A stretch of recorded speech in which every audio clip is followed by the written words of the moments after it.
Децении наназад, неконтролираните ѓубришта и нестандардните депонии ја загадуваа почвата, водата и воздухот, загрозувајќи го здравјето на луѓето и животната средина. Денес тоа се менува. Во источниот и североисточниот регион, со подршка од ЕУ, се затвораат и рехабилитираат повеќе од 100 стари нелегални ѓубришта и депонии, додека проектот Сене 3 обезбедува подршка за воспоставување на модерен регионален систем кој ќе гарантира редовно собирање и правилен третман на отпадот. Отпадот се покрива, набива и запечатува со заштитни слоеви, што спречуваат исцедок и емисии на гасови.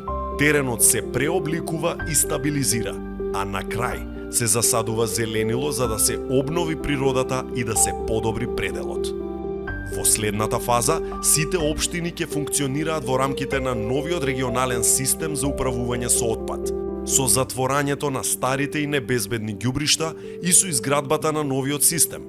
Источниот и североисточниот регион прават голем чекор кон почиста почва, побезбедни заедници и одржлива иднина.